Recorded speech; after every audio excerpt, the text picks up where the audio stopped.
حکمران جماعت مسلم لیگ نون نے صوبے میں گورنر راج لگانے کے بارے میں بیان بازی شروع کر دی ہے۔ پی ٹی آئی سندھ میں پیپلز پارٹی کی حکومت کو ہٹانے سے قاصر رہی اور ہنگامی صورتحال میں صدر مملکت فوری ایمرجنسی نافذ کر کے گورنر راج لگا سکتے ہیں۔ رانا ثناء اللہ کی خواہش پر نظر کی جائے تو یہ دیوانے کے خواب سے زیادہ اہمیت نہیں رکھتی۔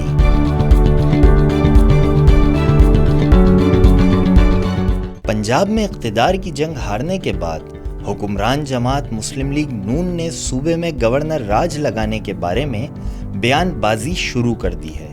یہ وہی پنجاب ہے جہاں سابق صدر آصف علی زرداری نے 2009 میں اس وقت کے وزیر اعلیٰ شہباز شریف سے اختیارات چھین کر اپنے گورنر سلمان تاثیر کو سونپ دیے تھے۔ ماضی میں پنجاب ہی نہیں سندھ اور بلوچستان میں بھی گورنر راج لگایا جا چکا ہے۔ جیسا کہ آپ کو یاد ہوگا کہ ماضی میں نواز شریف اور محترمہ بے نظیر بھٹو کی حکومت کو دو بار برطرف کیا جا چکا ہے۔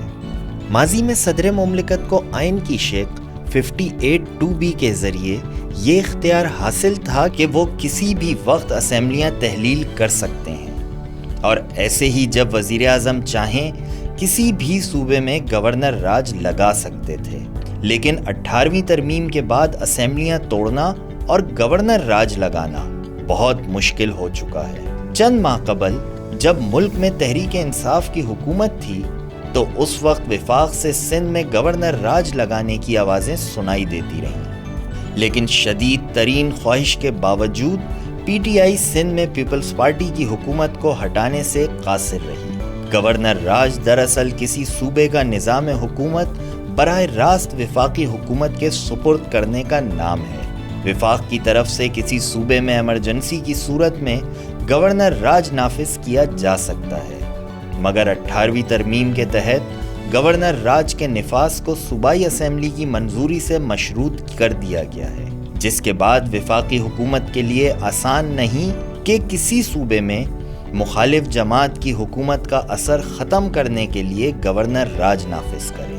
آئین کی شق 232 کے مطابق ملکی سلامتی کو درپیش خطرات اور ہنگامی صورتحال میں صدر مملکت فوری ایمرجنسی نافذ کر کے گورنر راج لگا سکتے ہیں، لیکن گورنر راج کے لیے متعلقہ اسمبلی سے قرارداد منظور کروانا لازمی ہے، اور اگر متعلقہ اسمبلی سے منظوری نہ ملے تو پھر 10 دن کے اندر اس کی قومی اسمبلی اور سینٹ دونوں سے منظوری حاصل کرنا ضروری ہے۔ پی ٹی آئی کے دور میں اس وقت کے وزیر داخلہ شیخ رشید گورنر راج کے خواہش مند رہے ہیں، اور چونکہ گورنر راج کی سمری وزارت داخلہ کی ذمہ داری ہے، اس لیے موجودہ وزیر داخلہ رانا ثناء اللہ بھی گورنر راج کا شوق پال بیٹھے ہیں۔ شیخ رشید تو گورنر راج کی خواہش دل میں لیے وزارت سے بے دخل ہو گئے، لیکن اگر رانا ثناء اللہ کی خواہش پر نظر کی جائے تو یہ دیوانے کے خواب سے زیادہ اہمیت نہیں رکھتی۔ گورنر راج لگانے کے لیے اس وقت وفاقی حکومت کے پاس کوئی معقول جواز نہیں ہے، اور اگر وزیر اعظم چاہیں بھی تو پنجاب میں گورنر راج لگانا آسان نہیں۔ پنجاب میں گورنر راج کے لیے سب سے پہلے صدر کی منظوری چاہیے، جو کہ عارف علوی کبھی نہیں دیں گے۔ اگر وفاقی حکومت کسی اور طریقے سے پنجاب میں گورنر راج لگانا چاہے تو سپریم کورٹ کسی صورت یہ ممکن نہیں ہونے دے گی۔ اس کے بعد رہ جاتی ہے اسمبلی، تو خدا کر کے بننے والی پی ٹی آئی حکومت کے ارکان کسی صورت گورنر راج کی سمری منظور نہیں ہونے دیں گے۔ یوں رانا ثناء اللہ کی دھمکی یا خواہش شاید دل میں رہ جائے گی۔